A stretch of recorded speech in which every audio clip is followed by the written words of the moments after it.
Kuku Raadios välja öeldud seisukohad ei pea ühtima Kuku Raadio seisukohtadega.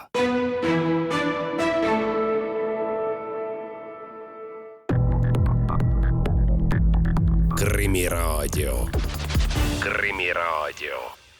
Tere taas, on teisipäev, kell on mõni minut 1 läbi ning üle pika aja on eetris Krimiraadio. 2026. aasta esimene Krimiraadio. Stuudios on ajakirjanikud Raul Ranne ja Karel Reisenbuk. Olgu siis mainitud, et saate teises pooles uurime, mis täpsemalt toimus aastavahetuse paiku Tallinna vanglas, kus timbusid välja ärevad uudised kinnipeetavate omavahelistest arvete klaarimistest. Meile tuleb külla Tallinna vangla juht Andreas Kliimant. Kuid kõigepealt sellest, mis toimus väljaspool vanglat. Möödunud aasta lõpp kinkis töörahvale pikad pühad. Pikad pühad andsid kõige muu kõrval võimaluse pikalt pidutseda ja paraku on nii, et Eestis on kriitiliselt palju inimesi, kes ei oska normaalselt pidutseda. Pikkade pühade ajal vägivallatseti, kakeldi, varastati, läbustati rohkem kui muidu. Kui palju ja mida tehti Tallinnas ja mujal Põhja-Eestis, sellest räägib meile Taavi Kirss Politsei- ja Piirivalveameti Põhjaprefektuurist. Head uut aastat veel võib seda soovida ning tere tulemast Krimiraadiosse, Taavi. Head uut aastat kõigile, tere. Saan aru, Taavi, et teie koordineerisite pikkade pühade aegu politsei tööd ning teil on info ja üldisem pilt sellest, mis jõulude ja aastavahetuse ajal pealinnas ja selle ümbruses toimus. Ja mina olin Politsei- ja Piirivalveameti vastutav siis operatiivolukordades jõulupühade ajal ja mis meil need jõulupühade ajal siis silma paistis, oli päris palju lähisuhtevägivalda tegelikult ja alkoholi joobest ja alkoholist tingituna siis vägivalda. Kas võib öelda, et möödunud pühade ajal vägivallatseti, kakeldi, tapeldi, varastati ja läbustati rohkem kui muidu? Tegelikult isegi võib niimoodi öelda ja väga kurb, et peab niimoodi ütlema, sest et just neid kõrgema prioriteedi väljakutseid oligi rohkem, just need meie jaoks Bravo ja Charlie prioriteedi kutsed, kus inimeste elu ja tervis võib olla ohus ja sinna siis politseinikud pidid suurem hulgal kordadel reageerima. Kohe räägime ka nendest samadest lähisuhtevägivalla juhtumitest, aga kas olid ka sellised juhtumid, kus nüüd just tänava peal või mingisuguses baaris, diskoteegis läks sedavõrd karmiks kakluseks, et oli oht inimese elule? Tegelikult avalikus kohas selliseid kaklusi võib-olla isegi nii palju ei olnud, et kahjuks oli see tendents või trend sinna poole, et meil perekondades sees toimusid need traagilised sündmused. Ja ma tahaks siinkohal öelda muidugi aitäh kõigile nendele, kes väga rahulikult ja toredasti oma pere keskel kõik need jõulupühad mööda saatsid ja aastavahetuse. Aga kahjuks paljudel juhtumitel, kui ma vaatasin tagant järgi, siis inimesed ikkagi olles alkoholi liialt juba tarvitanud, siis tulid meelde igasugused vanad pereprobleemid, tulid meelde varajagamised, tuli meelde, kuidas oma abikaasaga väärkäitnud on siis abikaasa siis üksteise suhtes ja sealt hakkas siis pihta. Nojah, paraku need pikad pühad tähendavad seda, et joodi ikka mitu päeva järjest, siis paraku inimene loomastub ja siis juhtub asju. Ma märgin ära, et hardal jõulunädalal käis politsei 159 korral perevägivalla juhtumeid lahendamas ja aastavahetuse sellel samal ühel ööpäeval siis oli 70 lähisuhtevägivalla juhtumit tavalise 20 asemel. Jah, kahjuks see niimoodi oli. Ja kui ma lisaksin veel sellise numbri nagu 92 korral olid siis juhtumid, kus lapsed pidid pealt nägema kogu seda sündmustikku. Et lapsed ju mäletavad pärast tulevikus või meenutavad oma neid jõulupühasid, siis nende jaoks saab meelde see vanemate vaheline kaklus või siis vägivald, veri, karjumine, agressiivsus üksteise suhtes ja politsei, kes siis seda proovib lahendada kohast. Loen siia ka mõned näited. 26. detsembril ründas näiteks 43-aastane joobes naine Kosel teist naist. 27. detsembril lõi Mustamäel 66-aastane joobes mees oma endist abikaasat, kusjuures vägivallatseja takistas naisel ka häirekeskusesse helistamist ning võttis ära tema telefoni. Naine sai ikka õnneks abi kutsuda tänu oma naabrile. 28. detsembril toimus Põhja-Tallinnas konflikt, mille käigus haavas 35-aastane naine terava esemega oma abikaasat. Joobes juhte muidugi tabati vähem. Kui suur üllatus see oli politsei jaoks? See oli positiivne üllatus. Joobes juhte tabati umbes poole võrra vähem kui siis eelmisel aastal. Kuigi joobekontrolle tehti siin pühade ajal 45 000 kuskil sinna suurusjärgus. ühesõnaga me kontrollisime rohkem, aga joobesjuhte tabati vähem ja selle üle võib ainult hea meel oli. Tegelikult ka liiklusõnnetusi oli vähem kannatanutega. No ikka tahaks küsida, et kas see oli nüüd juhus või tõepoolest selles osas on meil inimesed siis mõistuse pähe võtnud, et päevi laua taga kärakat võttes siiski rooli enam ei ronita? Jah, mina võiksin küll öelda, et mul on hea meel selle üle täielikult, et kas ta on juhus või ei ole juhus, seda võib alati vaielda ja arutada, aga mina võtan seda faktina ja väga, väga hea meel selle üle, et oli positiivne. Aastavahetuse eel oli juhtum Ülemiste keskuses.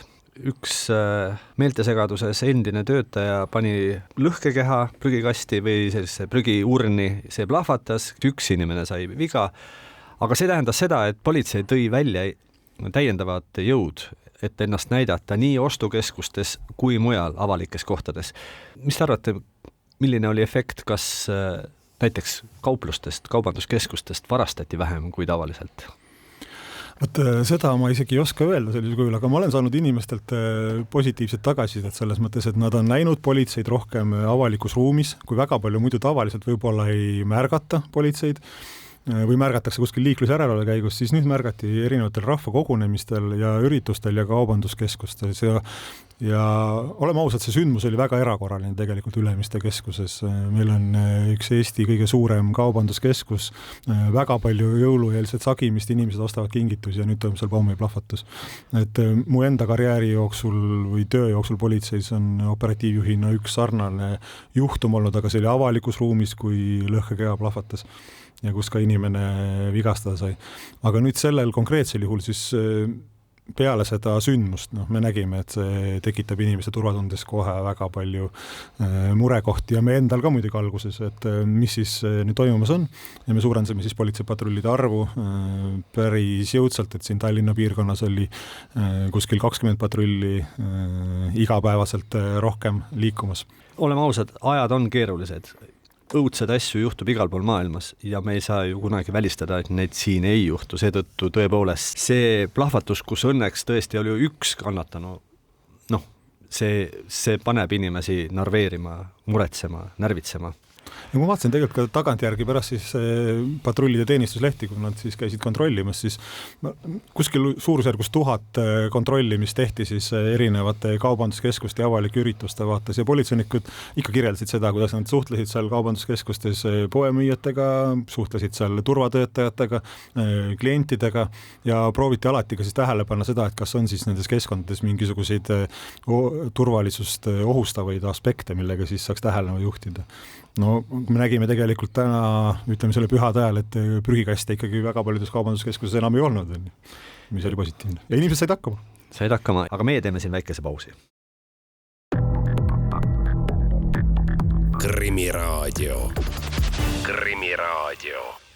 Aasta esimene Krimiraadio jätkub. Stuudios on ajakirjanikud Raul Ranne ja Karel Reisenbuk ning meiega on Taavi Kirs Põhjaprefektuurist, kes oli pühade aegu vastutav isik politseitöö koordineerimisel. No kui meil oli juttu, et pühade ajal politsei suurendas oma nii-öelda väljapanekut ja oli rohkem inimeste jaoks olemas seda siis turvatunde tekitamiseks, siis jah, paraku nende koduste viinaladude vahele siis ikkagi politseid rohkem saata ei saa selleks, et kodud oleksid turvalised, aga tegelikult ju politsei sel aastal tegi neid pühadeaegseid patrulle selles mõttes natukene teisiti, et olite kaasanud ka ju ohvriabi. Mismoodi see teil läks? Meil olid Harjumaal politseipatrullidel kaasas ja ohvriabitöötajad, et siis kui on lähisuhte vägivalla juhtum, siis nad saaksid koheselt juba vahetult sekkuda ja abistama hakata. Kuidas need tulemused kõik täpsemalt on, seda mul veel kogu informatsiooni ei ole, aga esmaselt nii palju, kui ma tagasisideks sain, siis oli see, et ohvriabitöötajatel endal oli väga positiivne kogemus, et nad said nendes sündmusi näha, neid olustikke seal koha peal on ju, mitte enam sündmusi järgselt. Ja ma arvan, et seal on ikka üks positiivne trend ikkagi lõppkokkuvõttes esiteks rääkida lähisuhte vägivallast kui probleemist Eesti ühiskonnas, aga teisest küljest ka siis proovida koha peal võimalikult adekvaatset abi anda. Sageli on mainitud, et eriti pühade ajal inimesed joovad ülemäära palju ja sealt edasi on juba kõik see vägivald, arusaamatused, probleemid, õnnetused ja nii edasi. Aga kui sageli te märkate või kohtate olukordi, kus inimesed ei ole purjus, vaid see vägivallatsemine käib täiesti kaine peaga. Kindlasti on neid olukordi võib-olla isegi kordades rohkem tegelikult. Ma arvan, sest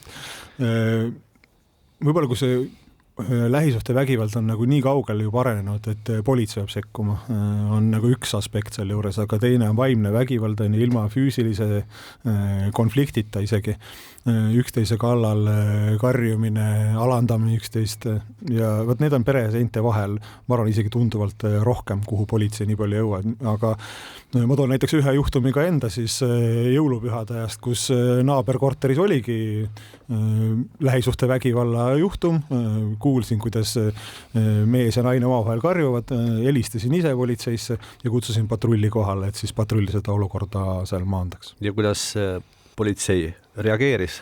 Politseipatrull tulid kolmekesi kohale, proovisid kontakti sealt saada, pärast oli väga rahulik seal korteris, võib-olla ta natuke siis taltas ja heidutas seda edasist olukorda. Mis teeb politsei patrullile ühele lähisuhte vägivalla juhtumile reageerimise võib-olla kõige keerulisemaks, võib-olla mis on see koht, mida nendelt ohvriabitöötajatelt politsei sai õppida? No keeruliseks on need sündmused on alati hästi keerulised selles mõttes, et inimene kutsub abi ja me tuleme alati appi. Aga kui sa sinna perekonda juba sisse jõuad, siis paljudel juhtudel perekond tegelikult hakkab kokku hoidma. Kui see esimene kõige suurem oht on maandatud, siis hakatakse kokku hoidma, tegelikult ikkagi sõltutakse üksteisest, julgeta seda otsust teha, et sealt perekonnast siis väljuda, kas siis mehe või naisena ja see suhe siis lõpetada. Vahetiti tullakse jällegi uuesti kokku ja need korduvad mustrid jätkuvad samamoodi edasi. See vägivald, see vaimne terroriseerimine ja lapsed jällegi, kes seda kõike näevad. Oli aasta lõpus 2 juhtumit, mis paistsid silma ja mis pälvisid omaette pealkirju. Üks toimus Manija saarel. Tundub, et nii väike saar, nii väike kogukond, mis seal juhtuda saab, kõik tunnevad kõike ja nii edasi. Ja ometigi, seal 52-aastane mees pani põlema kõrvalhoone ja ähvardas oma perekonda relvaga. Oskate teie öelda nüüd, mis seal siis lõpuks juhtus, milles asi oli? Eks seda lõpuks selgitab ikkagi uurimine välja, mis see konflikti põhjused tegelikkuses olid. Aga sain isegi selle äreva teate, siin küll Tallinnas olles, et selline sündmus on aset leidmas. Mul on väga hea meel, et meil on tegelikult professionaalsed politseinikud, seal koha peal politsei välijuht ja pääste välijuht siis omavahel moodustasid kohe juhtimisgrupi, hakkasid seda olukorda hindama, kohe olid kursis juhtumiga ja valmisolekus nii läbirääkimismeeskonnad kui eriüksus Tallinnas siit kopteriga vajadusel kaasuma, aga Lääne prefektuuri kiirreageerijad siis tegid nii eduka manööri, et see oht sai maandatud ja päästjad said siis kõrvalhoonet ja siis põhihoone ikka kustutama hakata. Õnneks keegi siis vigastada ei saanud. Aga see, mis asjaoludel see kõik sündis, mis seal toimus, seda te ei oska öelda? Täna seda ei oska öelda, eks seda menetlus peab välja ütlema, aga kui ma lugesin näiteks erinevaid juhtumeid üldse, miks need lähisuhte vägivallad toimuvad, siis kui me juba siin mainisime näiteks mehe ja naise vahelist vägivalda ja mehed kahjuks on 95% vähemalt need, kes põhjustavad neid konflikte, aga päris palju oli ka juhtumeid, kus siis on ema ja poeg näiteks koduses tingimustes, poeg on juba täiskasvanu, tarvitab alkoholi ja nüüd ründab oma juba väga vanemaealist ema, mis iganes see põhjus siis on, kes talle pakub tegelikult varju ja seda kodu.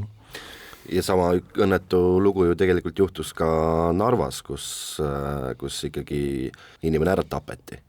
Kahjuks on niimoodi oli, jah. Ja seal, nagu ma aru saan, see sama ründaja ründas ka politseid, et seal oli läks olukord ikka väga kriitiliselt. On seal mingisugused üksik asjad selgemad, et mis seal siis ikkagi juhtus, mis asjaoludel see kõik juhtus? Seda jällegi detaili mul siin hetkel teada ei ole, aga me politseinikud peame alati nendeks sündmusteks valmis olema. Lähisuhte vägivald on üks kõige ohtlikumaid üldse see üks juhtumi liike, kuhu politsei reageerib juba ka nendel eelnevatel põhjustel, mis ma nimetasin. Siin oligi kahjuks siis politseinik sai vigastada, aga rünnak ju tõrjuti lõppkokkuvõttes erivahenditega, kasutades elektrišokirelva. Aga kes politsei kohale kutsus või kelle kutsele politsei reageeris, kui seda võib veel täpsustada? Et ma saan aru, et mees ründas oma ema, oma eakat ema, aga edasi, kuidas politsei sinna olukorda sattus ja kuidas siis sealt edasi see asi niimoodi arenes, et ka politsei sattus rünnaku alla? no nendes konflikti külmutamises ongi esimene faas ju see, et kuidas sa need konflikti osapooled eraldad, on ju. Et siin konkreetses juhus oli juba inimene haavata saanud, on ju, ja siis hakati talle esmaabi andma, on ju. Ja siis ründaja oli see, kes oli siis vägivallatseja ja kohe ka politseinike suhtes, on ju. Esimese hooga siis proovis oht ära maandada kuidagi. Politseinikud said sellega hakkama väikeste vigastustega. Kahju, et see olukord ikkagi nii traagiliselt lõppes. Kui siin pühade aegu sai igasuguseid galeriisid vaadatud, siis sealt ikkagi jäi silma üsna selline hoogne rusikameeste punt, kes siin vähemasti uusaastaööl Tallinnas tegutses. Kui palju oli selliseid lööma ja rusikamehi sel aastal? No, olles ka ise näiteks mitmel korral Vabaduse väljakul seda politseili tegevusi juhtinud, siis see kella 12-ni kuskil on see rahvaste kogunemine, alkoholi tarbimine, rakettide laskmine ja siis ütleme seal kella 3-4 hakkavad siis igasugused kaklused ja võitlused pihta, et neid seltskondi tegelikult ikkagi linnaruumis liikumas on ja mul on hea meel, et politseinikutele teada anti nendest isikutest ja me saime sekkuda siin. On veel üks seltskond, kellega politseil paratamatult tuleb tegeleda ja aastavahetusel seda enam, need on siis ülijoobes isikud, keda tuleb saata kainenema kainestusmajja. Kui paljud neist järgmisel päeval tulid teile, ütlesid head uut aastat ja aitäh, et ilusti ära korjasite ja jätnud mind õue külmetama? No ma usun, et selle kainestusmaja personalil ikkagi seda aitähi öeldakse. Kuigi nad sellel hetkel, kui nad sinna tuuakse, nad kindlasti seda meelt ei ole, et nad peaksid sinna üldsegi minema. Aga nagu siin ju pühade ajal oli see teema, et alkoholi tarvitamine tugevalt pildis oli, siis paljudel juhtudel tegelikult tuuakse inimesed kainenema ka iseenda nagu turvalisuse tagamiseks. Et üks asi on see, et nad ei ohustaks kedagi teist, lähedasi või siis avalikus ruumis inimesi ei läheks kaklema, aga teine asi ka see, et nad ise ei jääks kuskile külma kätte ja ei jääks auto alla ja nii edasi. See muidugi on viimasel ajal kainestusmajad teatud kriitikat saanud, sest oli taaskord üks juhtum, kus üks kainestusmajja viidud inimene ära suri. No kuidas see kontroll seal ikkagi tegelikult siis käib? No kui joobes inimene kainestusmaja tuuakse, siis esmalt vaadatakse tema asjad üle, et tal ei oleks mingit endale ohtlikke esemeid, võetakse tema juurest ära kõik need esemed, mis seda ohustada võivad, siis sellisel juhul pärast seda viiakse inimene siis arsti juurde, meedik vaatab ta üle, tema terviseseisundi ja siis viiakse ta sellesse kambriplokki, kus kohas ta siis kaineneb. Neid juhtumeid on aja jooksul, ette tuleb ikkagi. Ma arvan, neid juhtub ka mujal maailmas. Väga kurb, et need asjad juhtuvad selliselt. Aga olles ka ise päris omajagu inimesi kainestusmaja viinud, siis üldjuhul ikkagi kõik on hästi ja need inimesed saavad rahulikult pärast koju minna. Aga mul on muidugi kurb meel, kui need asjad juhtuvad selliselt. Kõik tervisehädasid, mis võib-olla just suurest joomisest hoogu juurde saavad, no ei ole võimalik ette ka näha. Ei ole tõesti. Üks täpsustavus siiski selle kohta, et mis puhul te toote inimese kainestusmajja ja mis puhul te ikkagi leiate võimaluse viia ta koju ära? Kas seal on ka mingi niisugune joobeaste küsimus või puudutab see küsimus üksnes seda, et kas inimene on võimeline ütlema, kus ta elab, et teda üldse viia kuhugi või millest see sõltub? See sõltub hästi palju tegelikult sellest politseiniku enda nagu hinnangust või ohuhinnangust sellele konkreetsele situatsioonile. Eks politseinikud esimene asi, mida nad teevad, alati ju suhtlevad selle inimesega, kellega nad siis kontaktis on. Nad proovivad aru saada, kas ta on üldse ka adekvaatne, kas ta saab oma tegevustest aru, kas ta võib olla osutada ohtlikuks iseendale edaspidi. Ja nüüd oleneb hästi palju selle teise poole siis käitumisest. Meil on olnud ka situatsioone, kus kohas me oleme hinnanud, et ohtu ei ole, aga pärast on ikkagi vägivaldne situatsioon või lõppmäng.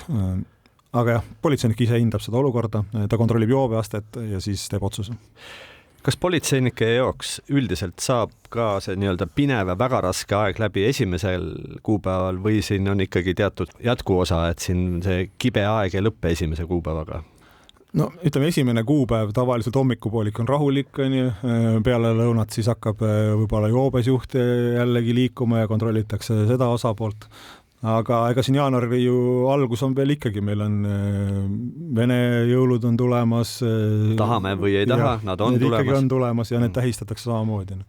Et eks neid konflikte ikkagi esineb. Aga ma tahaksin siinkohal öelda võib-olla ka meie patrullidele ja politseinikudele suur aitäh, et nad on nagu professionaalsed ja tublisti toimetanud, et kui me täna ühte patrullautot vaatame, siis see patrullauto on varustatud kõikide vahenditega, mis võimalik on erinevate ohtude maandamiseks, et seal on olemas kilbid, kiivrid, seal on olemas tugirelvastus lisaks oma püstolitele, aga seal on ka olemas kiireks esmaabiks andmisvahendid ja meil on paljud politseinikud käinud ka tervise- ja kõrgkoolis ja õppinudki parameedikuteks, ehk siis nad annavad esmaabi koha peal varem, kui kiirabi kohale jõub.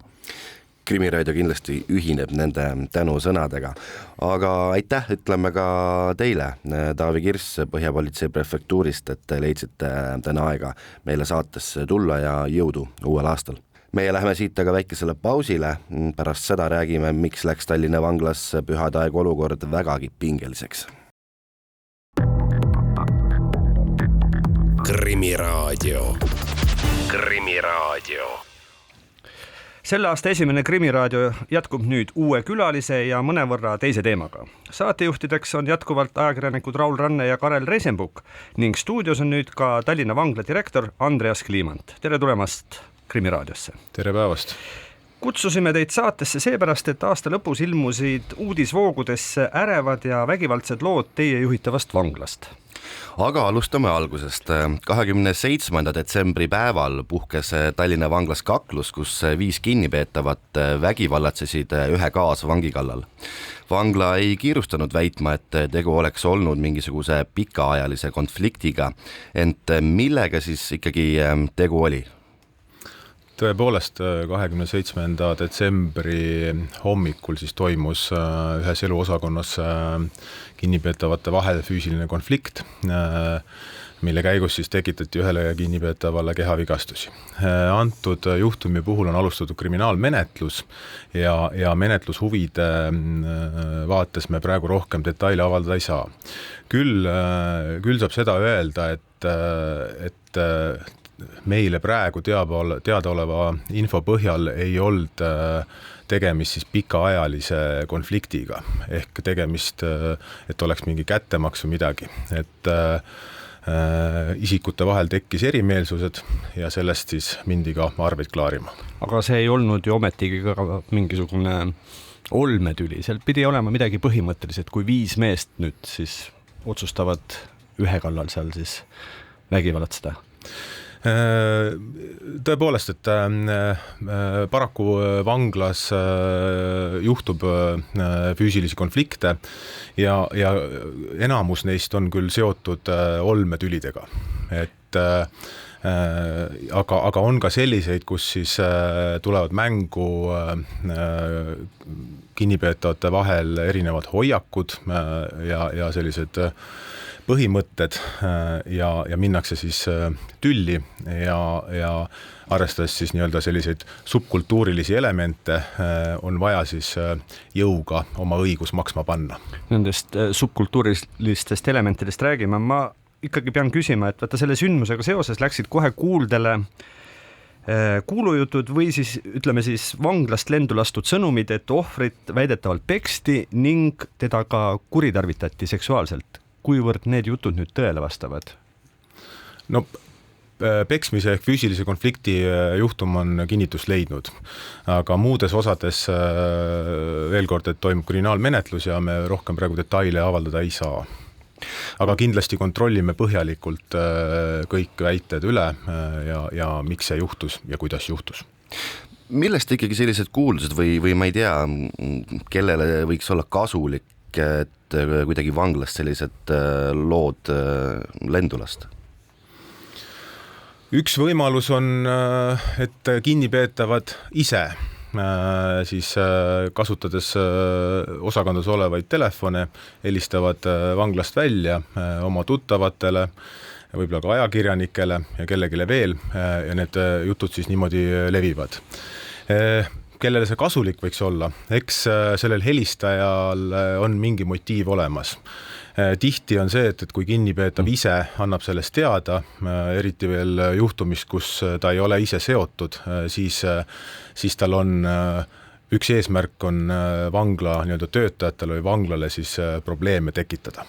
Seesama hääl vanglast ütles, et valvurid paraku konflikti niisugust tekkemomenti ei märganud või ei osanud näha ja seetõttu ka ei sekkunud õigeaegselt. Kuivõrd see tõele vastab? No juhtumi käigus tõepoolest vanglavalvurid kõrval ei olnud, et aga kui see teadmine tuli, et konflikt toimus, siis loomulikult toimus kohene reageerimine. Et rääkides taustast, siis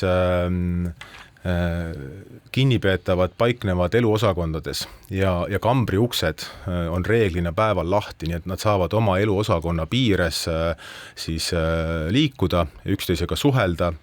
Seal on erinevad võimalused vaadata televiisorit, mängida lauamänge ja nii edasi.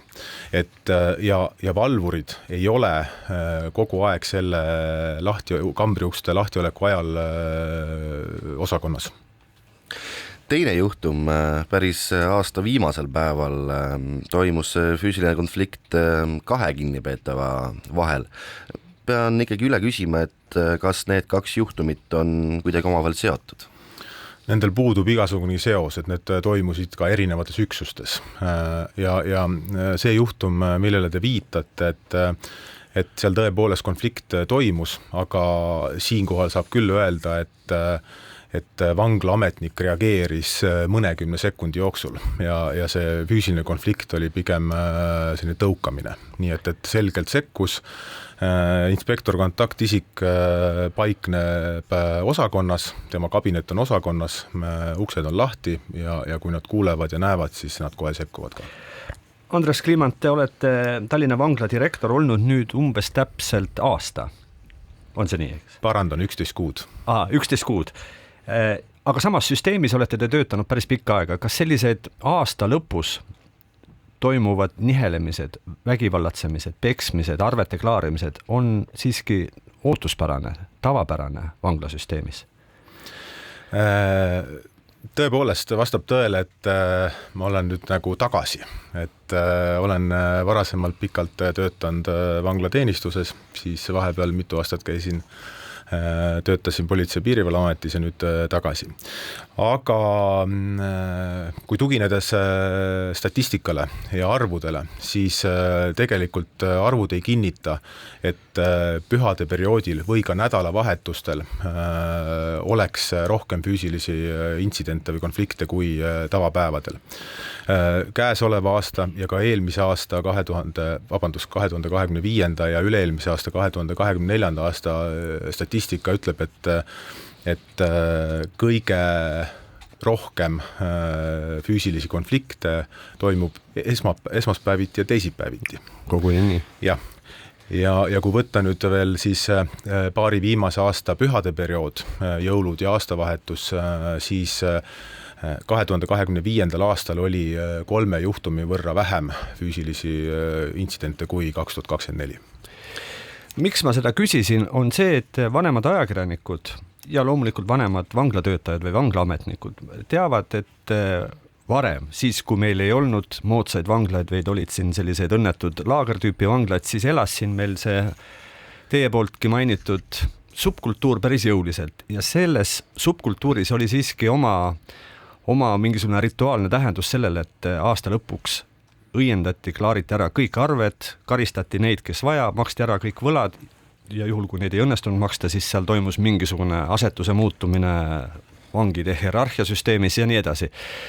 Kuivõrd see subkultuur tänapäeval elab, kuivõrd selle järgi ikkagi toimetatakse, kuivõrd me võiksime ikkagi nendes 2 aasta lõpus toimunud vahejuhtumis näha jälgi sellest subkultuurist? Ma võib-olla alustaks natuke kaugemalt, et kui ma 2003. aastal noore mehena läksin tööle vanglateenistusse, Ämari vanglasse, siis mulle meeldib öelda või mõelda niimoodi, et mul on olnud õnn näha ja kogeda siis seda tüüpi vanglasüsteemi.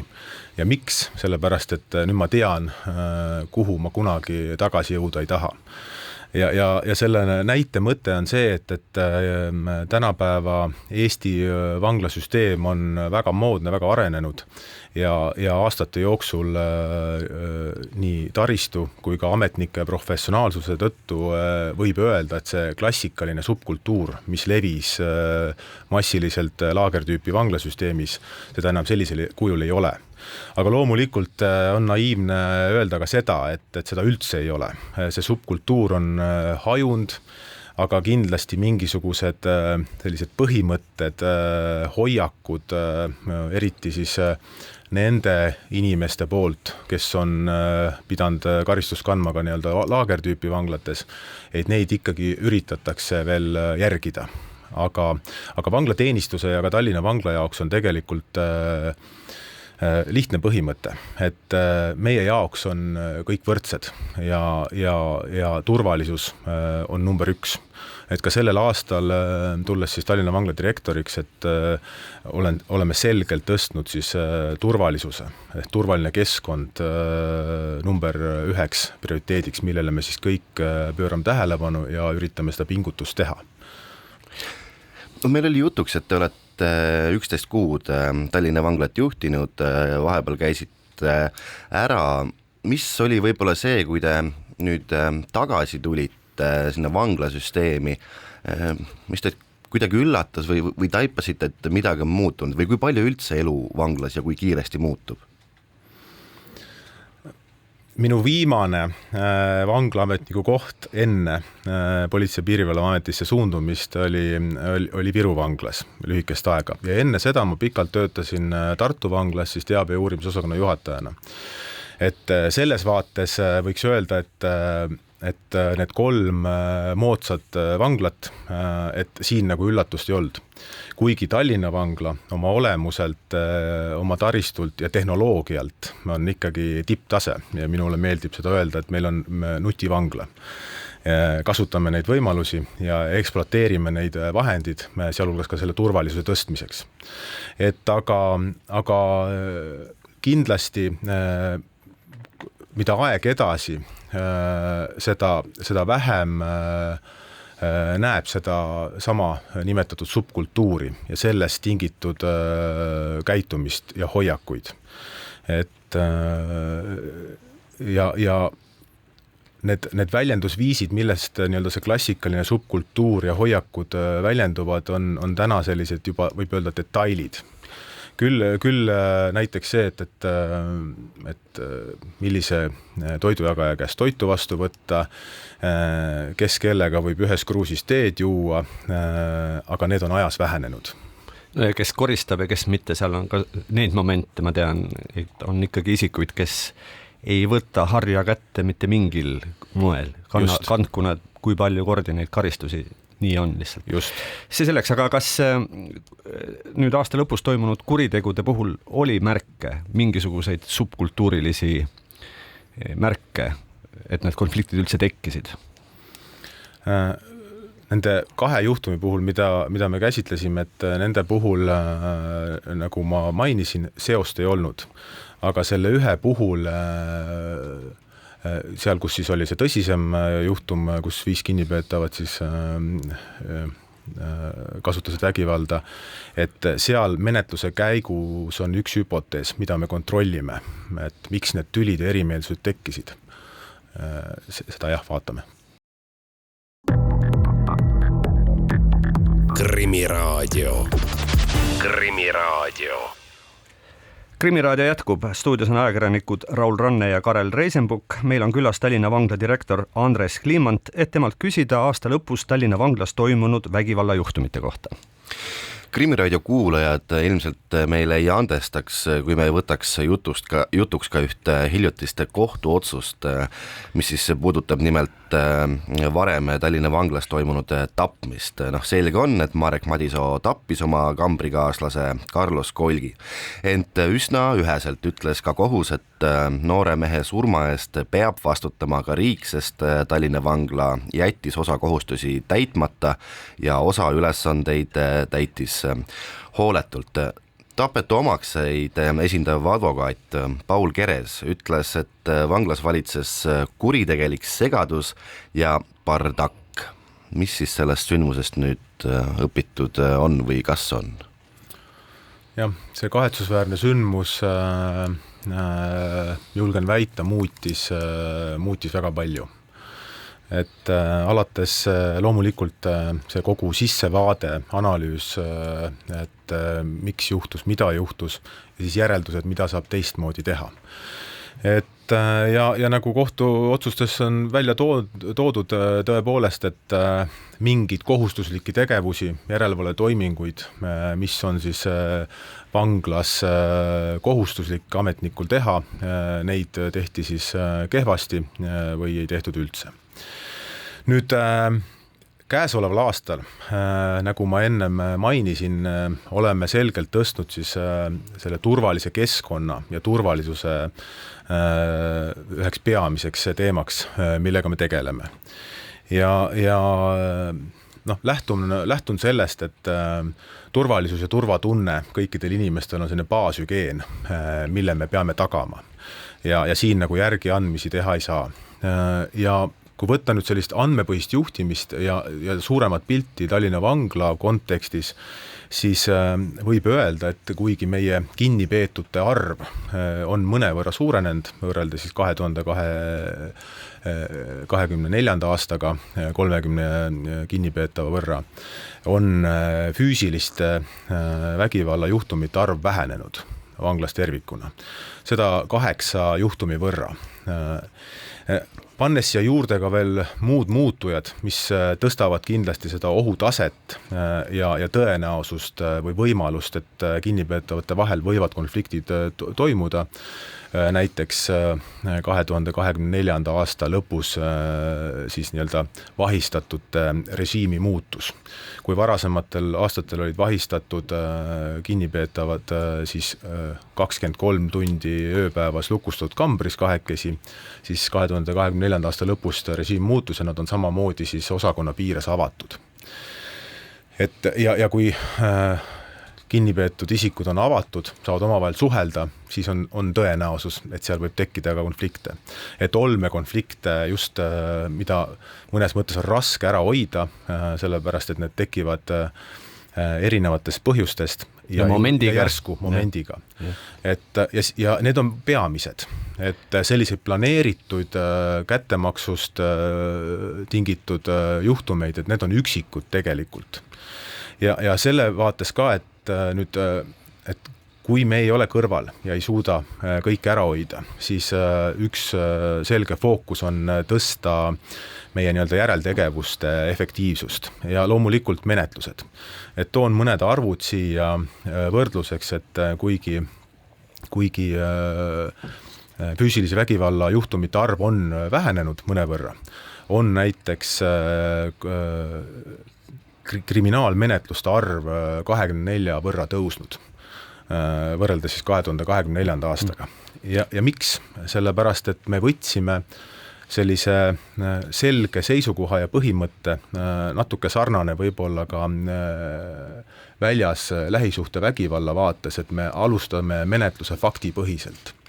Et me ei hakka enam tegelema, pöörama tähelepanu sellele, et kas see kannatanu midagi ütleb, kas ta tunneb või mitte, sellepärast, et selline kurjategijate subkultuur, üks element on pigem see, et nad ei tohi olla kannatanud ja võimudega koostööd ei tee.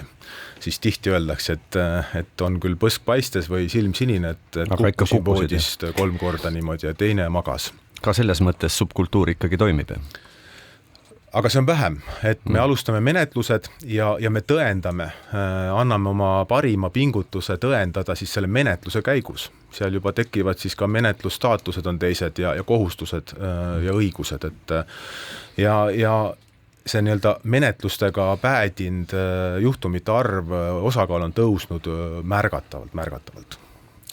Sellest turvalisusest rääkides ja turvalisuse kasvatamisest rääkides, siis mida konkreetselt on sellisel nii-öelda vangla personali tööliinil võib-olla ette võetud? Ma tea, kas YouTube on nüüd välja lülitatud, et seda enam vaadata ei tohi, sest nagu ma aru saan kohtumaterjalides, siis valvur just selle Carlos Kolgi tapmise ajal YouTube'i vaadanud oli oma ringkäigu ajal. YouTube ei ole välja lülitatud ja ametnikel on isiklikud mobiiltelefonid juba aastaid vanglas lubatud, aga loomulikult mitte sellisel kujul, nagu see kahetsusväärne juhtum tollel kuupäeval ja öösel toimus. mida me oleme teinud, et tõenäoliselt me saame ju väita seda, et turvalisust me saame tagada vanglas erinevatel viisidel. Aga üks peamine, millega me saame seda turvalisust tõsta, on siis kvaliteetne järelevalve. Ja näiteks sellel aastal me oleme märgatavalt tõstnud seda olukorda, kus valvur teostab füüsiliselt järelevalvet ehk on koos vangidega avatud osakonnas, kui uksed on lahti. Ta on nendega koos, ta jälgib olukorda, käib kambrites, küsib, kuidas läheb, vaatab, kas mõni kinnipeetav on kuidagi täna käitub teistmoodi, mitte ja teeb tähelepanekuid. Et seda me soovime veel tõhustada. Ma nüüd ei saa lubada seda, et kas me kunagi jõuame sinna, et iga kord on valvur osakonnas, kui on vangidel kambriuksed lahti, aga me liigume sinna suunas, et seda tõsta ja tõsta.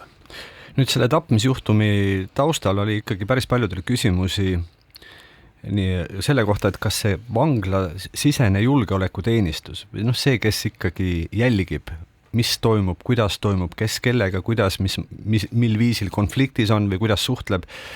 Kas see on ikka pädev, et kas seal tehti see analüüs piisavalt hästi? No selge on, et midagi jäeti kahe silma vahele. Kuivõrd te praegust ise hindate, et see osakond toimib? Te teate omast käest, et see on vanglasüsteemis üks väga oluline osakond. Sellest sõltub väga palju, kuivõrd ja mis hetkel saadakse jälile mingisugustele konfliktidele või ebaloomulikele suhetele. Ja täna on selle nimetus teabe- ja uurimisosakond ja loomulikult sellel on ülitähtis roll turvalisuse tagamisel. Et see osakond tegeleb siis nii-öelda teabe kogumisega, selle analüüsimisega ja järelduste tegemisega.